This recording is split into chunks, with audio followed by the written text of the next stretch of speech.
El Chapo, Dues Mills, Mexico. Joaquin El Chapo Guzman did not just run the Sinaloa cartel. He ran a shadow state. He outmaneuvered the Mexican government and the American DEA by turning drug smuggling into a highly sophisticated feat of civil engineering.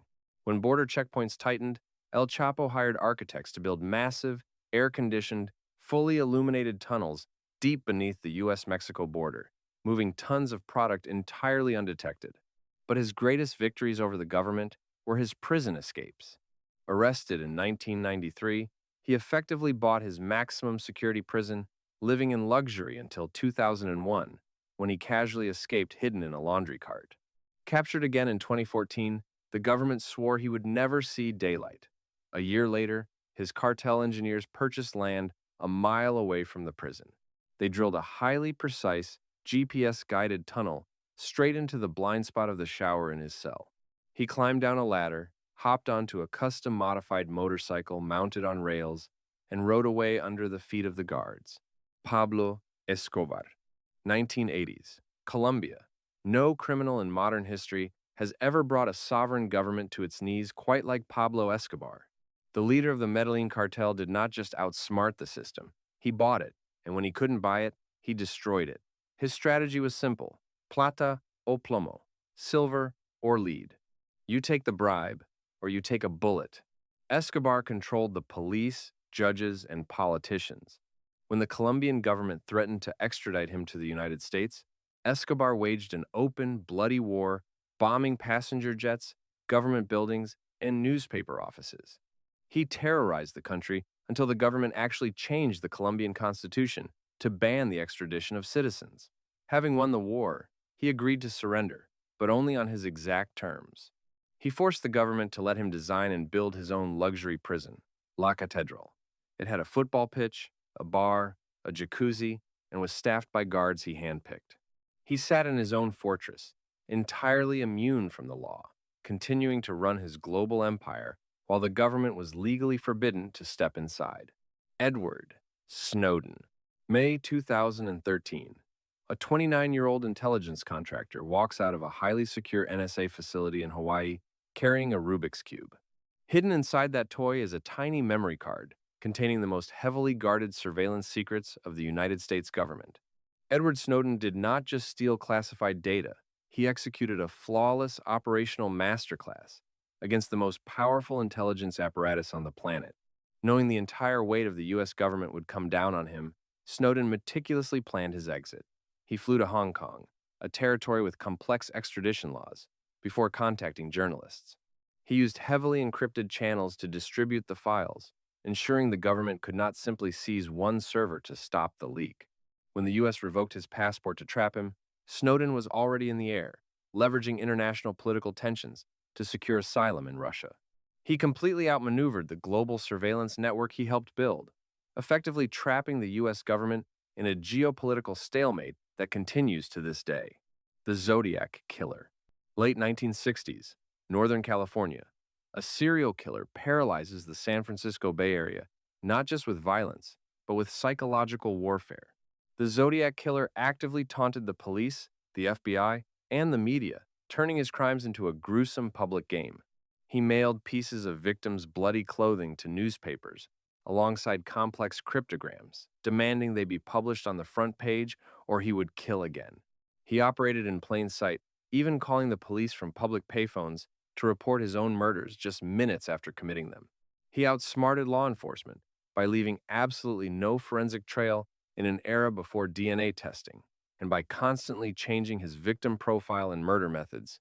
Despite thousands of suspects, massive task forces, and decades of code-breaking efforts by the military and intelligence agencies, his true identity was never discovered. He simply stopped writing, vanishing perfectly into American history. Marcus Hutchins.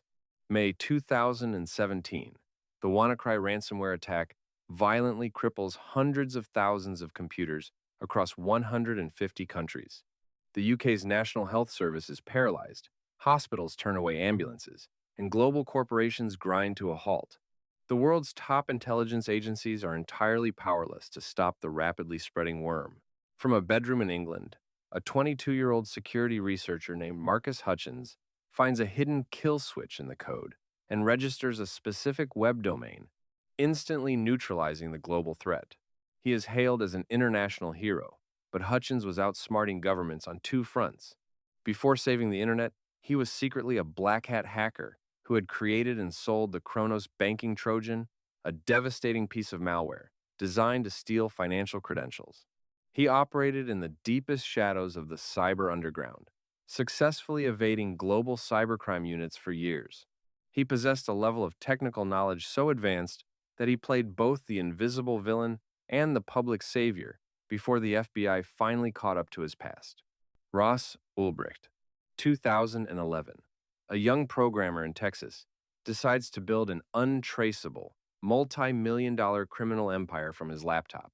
Ross Ulbricht created the Silk Road, a massive dark web marketplace where users could buy and sell narcotics, weapons, and forged documents entirely anonymously. He outsmarted the DEA, the FBI, and the Secret Service by combining two emerging technologies: the Tor network to hide server locations, and Bitcoin to mask financial transactions.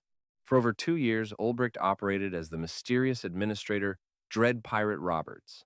The government knew exactly what the Silk Road was, but they were technologically blind. Traditional law enforcement tactics, wiretaps, bank subpoenas, physical surveillance were entirely useless against cryptographic walls. Ulbricht only fell because of tiny, early operational mistakes made years before the site grew massive. But for a long time, he proved that a single guy with a laptop could physically blind the federal government. Kim.com, January 2012. Heavily armed New Zealand anti-terror police raid, a sprawling multi-million-dollar mansion, cutting their way into a safe room to arrest a massive German internet entrepreneur. Kim.com was the founder of Mega Upload, a file hosting site responsible for massive global copyright infringement. The U.S. Department of Justice wanted him extradited immediately, but .com turned his arrest into a masterclass on how to weaponize the legal system against a superpower. With bottomless wealth, he hired armies of top-tier lawyers to systematically dismantle the U.S. government's case. He exposed illegal surveillance conducted on him by New Zealand intelligence, sued the police for the raid, and exploited every single loophole in international extradition treaties. By funding his own political party and waging a massive public relations war, .com delayed his extradition for over a decade, proving that with enough money and legal knowledge, you can stall the U.S. Department of Justice indefinitely. Albert Spaggiari, July 1976.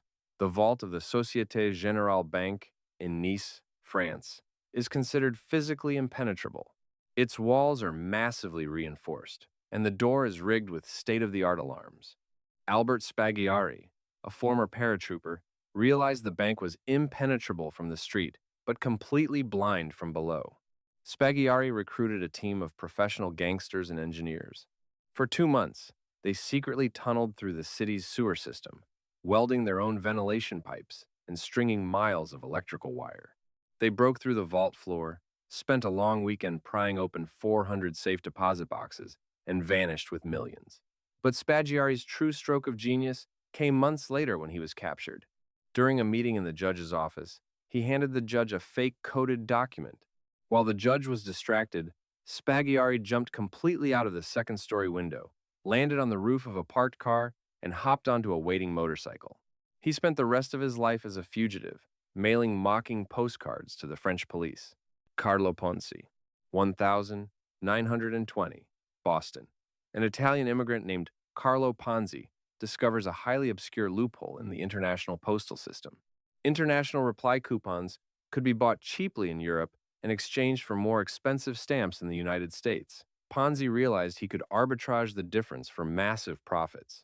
He promised investors an unbelievable 50% return in just 45 days. Millions of dollars flooded into his office. But Ponzi stopped buying the postal coupons entirely. He outsmarted federal regulators and financial authorities simply by understanding human greed. The government auditors could not figure out the underlying mathematics of his operation because there was no math. He was simply paying the early investors with the cash handed to him by the new ones. By the time the government finally unraveled the basic mechanics of the scheme, Ponzi had defrauded thousands of people and secured his name permanently in the Dictionary of Financial Crimes. Griselda Blanco, 1970s and 80s, Miami. Before Pablo Escobar became a household name, Griselda Blanco was laying the literal groundwork for the American cocaine trade. Known as the Black Widow, Blanco entirely outsmarted U.S. Customs and the DEA through ruthless innovation. When authorities started profiling traditional drug mules, Blanco bought a lingerie factory in Colombia and manufactured custom bras and girdles with secret compartments to smuggle kilos of cocaine straight through Miami International Airport. When the government began leaning on informants, Blanco instituted a policy of absolute, unrestrained violence. She is widely credited with inventing the motorcycle drive-by shooting, an assassination method that allowed hitmen to navigate heavy traffic, kill a target, and vanish before police could even respond. She operated with such extreme, unpredictable terror that law enforcement struggled for years to find witnesses willing to testify, allowing her to control the Miami drug trade right under the noses of federal agents. Victor Lustig, 1925, Paris. The Eiffel Tower is rusting, and the French government is facing massive public criticism over the enormous cost of its maintenance. Victor Lustig, a brilliant con artist, reads a small newspaper article about the tower's decay and formulates the most audacious scam in history. Lustig forged highly official French government stationery and invited the top scrap metal dealers in Paris to a secret meeting. Posing as the Deputy Director General of the Ministry of Posts and Telegraphs, he convinced them the government was going to quietly demolish the Eiffel Tower and sell it for scrap. He played the role of a corrupt bureaucrat perfectly, extracting a massive bribe from a dealer to secure the winning bid.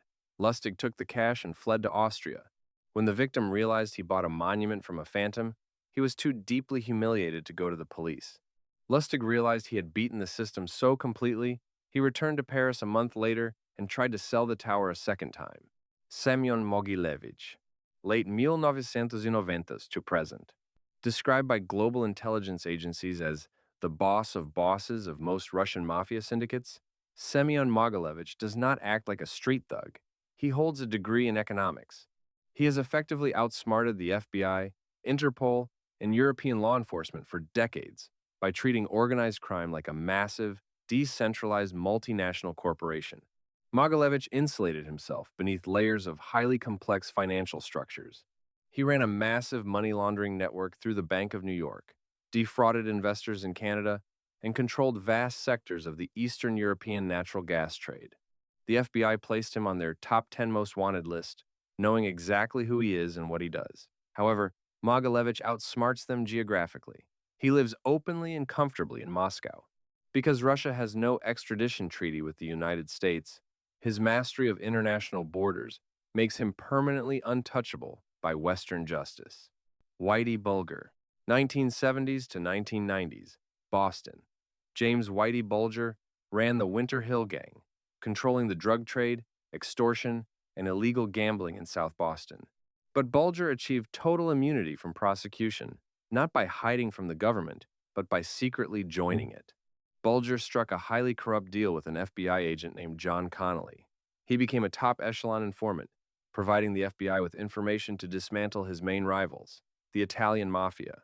In exchange, the FBI looked the other way as Bulger committed murders and expanded his own empire. He weaponized the federal government to eliminate his competition. When honest state police finally built a racketeering case against him in 1994, his FBI handler tipped him off. Bulger fled and vanished completely, living a quiet, undetected life in California as a fugitive for 16 years before finally being captured as an old man. The B. Cooper. The 24th of November, 1971. A man in a dark suit, using the alias Dan Cooper, boards a Northwest Orient Airlines flight in Portland. Mid-flight, he quietly hands a stewardess a note stating he has a bomb in his briefcase. He demands $200,000, 4 parachutes, and a refueling truck waiting in Seattle. Cooper outsmarted the FBI and the military through sheer, terrifying calmness and precise planning. He knew exact flight procedures, demanding the plane fly toward Mexico at an altitude of 10,000 feet, with the landing gear deployed and the wing flaps set to 15 degrees. the exact configuration required to safely open the rear door. Midair, somewhere over the freezing, pitch-black forests of Washington state, Cooper walked down the rear stairs and jumped into the night. Despite the FBI mobilizing military helicopters, ground troops, and the most extensive manhunt in aviation history, he vanished completely. It remains the only unsolved case of air piracy in commercial aviation history. Frank Abagnale Jr., 1960. Decades before the internet, facial recognition, or instant background checks, a teenager realized the global banking and aviation systems ran entirely on blind trust in uniforms. Frank Abagnale Jr. forged a Pan Am pilot's ID and a Federal Aviation Administration license, allowing him to fly over 1 million miles for free entirely by deadheading on commercial flights. He outsmarted law enforcement in all 50 states and 26 countries by constantly shifting identities. When the heat got too high as a pilot, he forged medical transcripts and worked as a chief resident pediatrician in a Georgia hospital. Later, he forged a Harvard law transcript and got a job at the Attorney General's office in Louisiana. He financed his life by printing entirely fake checks, exploiting the slow routing times of international banks. He realized that if you act like you belong and have the right piece of paper, the system will never question you.